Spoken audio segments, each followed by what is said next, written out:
Thank you sir. మీకు కూడా congratulations తెలియజేస్తున్నాం. అలాగే ఈ సినిమాలో ఫాదర్ రోల్ ప్లే చేసిన మురళీధర్ గౌడ్ గారిని మాట్లాడవలసిందిగా రిక్వెస్ట్ చేస్తున్నాం. ఆయన ఇన్షర్ట్కి ఒక వాల్యూ ఉంటుందండి సినిమాలో. అంటే చూసిన వాళ్ళకి తెలుస్తుంది, చూడని వాళ్ళు తర్వాత చూడండి. ఇప్పుడు మార్పు చెందొచ్చారనమాట ఆయన ఇన్షర్ట్ కిందకి తీస్తే. ఏంటండి అంతేనా? Madam, thank you. అందరికీ నమస్కారం. మేడం గుర్తు చేసినట్టుగా యాక్చువల్గా నేను ఈరోజు అదే గెటప్లో మేము అందరి ముందు మాట్లాడాలని అనుకున్నాను, నా సంతోషాన్ని వ్యక్తపరచాలని అనుకున్నాను. సంతాన ప్రాప్తిరస్తు అనేది ఒక ప్రతి మహిళకు కావలసినటువంటి ఒక అంశం.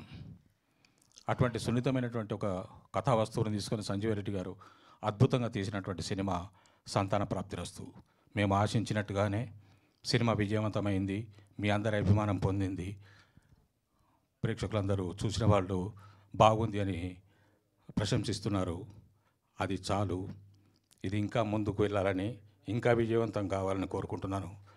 ఈ సినిమాలో నాకు అవకాశం ఇచ్చినటువంటి నిర్మాతలకి, దర్శకులకి, నా తోటి నటీనటులకి, సాంకేతిక నిపుణులకి అందరికీ ధన్యవాదాలు. Thank you. Thank you so. అలాగే ప్రతి సినిమాలో కూడా చాందిని చౌదరి ఎప్పుడూ సినిమాకి సోల్గా ఉంటారు. తన పర్ఫార్మెన్స్తో ఆ సినిమాకి ఖచ్చితంగా బూస్టప్ చేస్తారు. తన పార్ట్ని చాలా బలంగా ప్లే చేస్తారు. అలాగే ఈ సినిమాలో కూడా ఒక